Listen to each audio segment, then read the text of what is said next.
like we were talking about before, when you meet someone who can give you a lesson and express something in a way that makes you reconsider your own ideas that you hold sacred. I mean, I'll give you an example. When I met my wife 30 years ago, I wasn't pro death penalty, but I would say neutral to the death penalty. I would be like, Ted Bundy, the state can put him to death.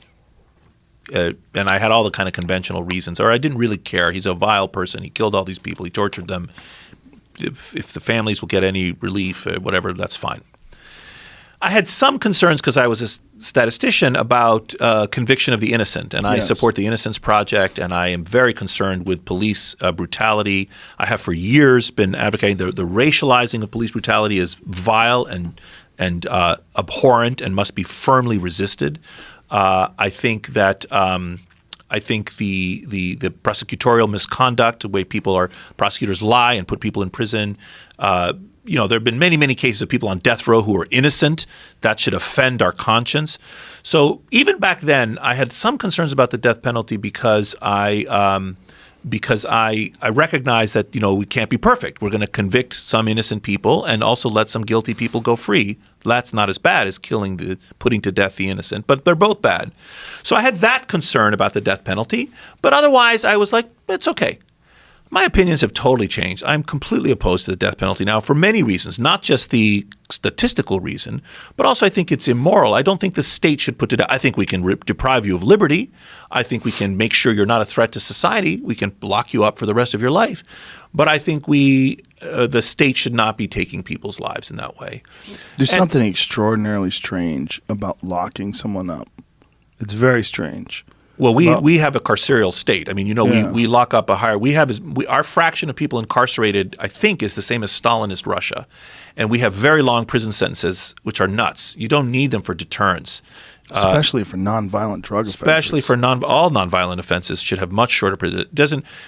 We should have higher certainty of punishment. A higher fraction of people who have actually committed a crime should be punished. But I think we could cut in half or less the duration of the sentences. I think you'll be able to deter criminals from doing things with a 3-month sentence if they are very confident that they will be convicted if they're caught. Whereas now we have a system where most are not convicted, like this Jussie Smollett thing, which is just ridiculous in the news. Yes. And which therefore, and only a tiny fraction are convicted. But they're given huge long sentences. It's like they're paying the sentence for everyone that didn't. Yes. It doesn't make any sense. And it's expensive. It ties up our prison system. Actually, can I go to tell you another story? Sure. So there's a situation a few years ago when there's a very famous director and writer by the name of David Simon, who I consider a friend. He did The Wire. He was a showrunner for a bunch of other very famous, wonderful TV programs. He started his career actually as a reporter in Baltimore. He was a beat reporter and then went on to become a writer, did The Wire and so forth. And he told a story actually at Yale to students about how he had just come back from a summit. President Obama was still president, where he was trying to help the students to see that you can find common ground with your political opponents and that you need to listen to them and talk to them in order to find that ground. And so he told the following story. He said, I just came back from Camp David where there was a meeting about how to reduce incarceration in our society. And he said the Koch brothers were there and the students all hissed, and Newt Gingrich was there and the students all hissed, and a bunch of liberal people were there and the students were really happy about that. And then they said, well, why did you go? How could you associate yourself with those evil people? And he said, look, the conservatives want to reduce incarceration because it's expensive. The liberals want to reduce incarceration because it's unjust. And the libertarians want to reduce incarceration because the state shouldn't be depriving people of liberty. And I can find common ground with these people and reduce incarceration. Why would I not talk to them? And the students didn't seem to understand that. They were like, they couldn't get it. That's why they shouldn't be able to vote. Yeah, voting age should be 30. Yeah, I think it should be 25. Something. I mean, and so I don't know how we got onto this. Like talking to you is so much fun because it's like we're all over the place. But how did I come up with this example? We were talking about talking to your political enemies, was it, or something else? Yes, we were talking about people telling you that you shouldn't associate with people that have varying opinions. Yes, and Oh, and no, we were talking about incarceration and prison sentences and so forth. So we have a horrible problem in our society with incarceration. A larger fraction of our populace is incarcerated. We deprive, after you've paid your debt to society, we often have these we deprive you of your right to vote, which I think is wrong. You've paid your debt to society. You should be able to re-enter society. That's the point. Taxes. You're part of our community. Yes, exactly. You were in prison for 10 years. That's enough. Yeah. Now we want you to feel a part of society again. We want to welcome you back if we have that vision of justice. Well, how about the registered sex offender? That's a serious problem, especially for crimes. These crazy cases which offend my conscience. Well, I know a guy who got charged as a registered sex offender because he urinated outside. Yeah, that's nuts. Got caught in the South urinating outside. Yeah, that's nuts. That's just prosecutorial abuse. Or, you have these Romeo and Juliet laws, which are not in every state now, thank God. Alas, they are not in every state. You have a 16-year-old boy and a 14-year-old girl. There have to be exceptions for that kind of sexual practice. Yes. They're exchanging sexually explicit images. They should not be considered sex offenders for the rest of their lives. That's nuts. So all of those things. But the problem is, not only do we have a huge fraction of people in prison, we have extremely long prison sentences compared to many European countries for the same crime, and it's costly, it's unjust, it's ineffective. I think we should change the policies on this, and maybe we will. Yeah, there's also the idea of reforming them. They're not using all the tools within their disposal. They're not really giving a good attempt at it. And I just don't think it does anything other than make their life hell for a short period of time, which we hope deters them from doing future crime. Well, they're different. There's the justice, there's deterrence, there's safety, right? Like, so violent criminals that we put in jail, we need to do that. I mean, I'm not interested in being killed by somebody who, could have killed someone else. She should have been in jail for a while. 20 years, some amount of time. People for murder? For murder. You think 20 years is enough? Well, European standards are about 20 years, actually. And they're different things. Like, if you want to deprive them, if your vision is they're being punished for the killing of a life, therefore they've surrendered their life, it's sort of eye for an eye kind of justice, they would be the rest of their lives in jail. Yes. And, we can debate whether that's reasonable or not. If you want to provide a public safety reason, people often age out of their violence. So a lot of men, typically, we're talking mostly about men who do these things, by the time they're in their 40s or 50s, they're much less violent. Testosterone declines. They get older and wiser. They're not interested in that kind of criminal behavior. Many of them are not.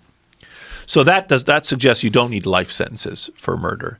And I think it also depends. And we have gradations of murder. We have like the impulsive stuff, the intent matters, the planfulness matters, the depravity matters. All of these things are factors. And I don't think we should have a one-size-fits-all incarceration for murder. Yes, that's my opinion. What do you think?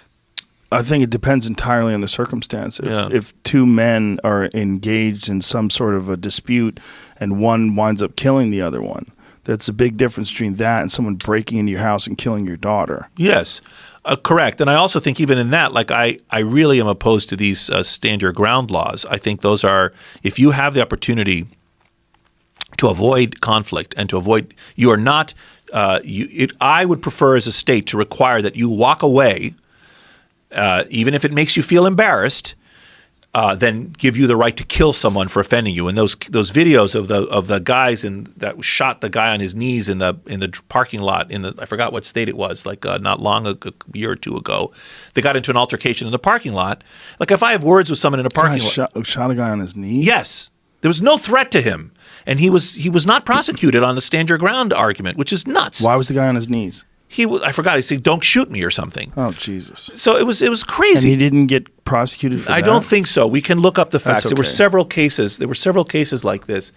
But like, I remember when I was doing Shotokan karate, my sensei Kazumi Tabata, this was years ago, 30 years ago now, and he told us the following story. He said there was a sensei in this village in Japan, and the students were coming to the dojo, and there was the best student, and then all the other students, and they were walking through the village, and they approached a horse that was on the street from the rear, and it startled the horse. And as the horse reared up and kicked its leg, the best student instantly did a kind of an avoidance, kind of twisted his body and avoided the kick, and the horse's leg went right in front of him, and all the other students were amazed at his ability.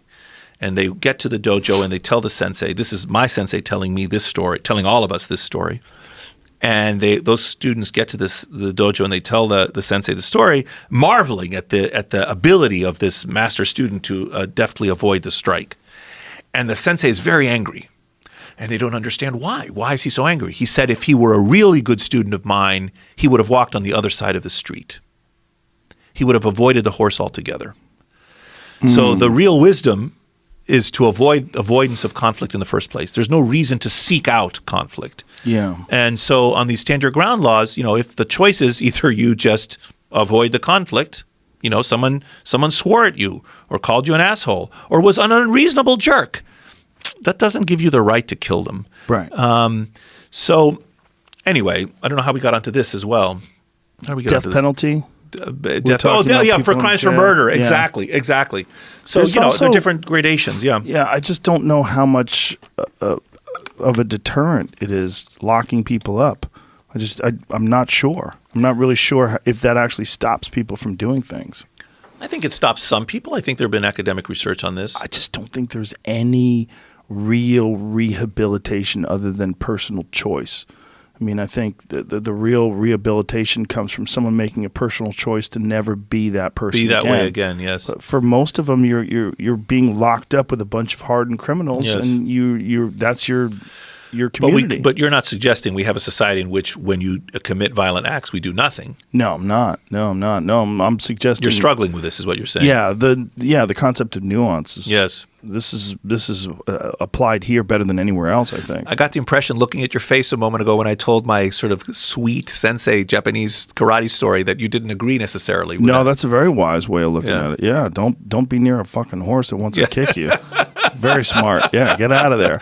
Oh, I'm a big believer in avoiding conflict. Yeah. I'm the first guy to I'm go, talking about we physical should get conflict, out not of here. intellectual conflict, right? Yeah, exactly. Physical With conflict. words and violence are different, yes. right? Acts and words are extremely different. Yeah, I mean, intellectual conflict, I think, is actually important, and you learn from it. Yes. Very rarely do you learn too much. You learn, don't do that again. That's what you learn from physical conflict.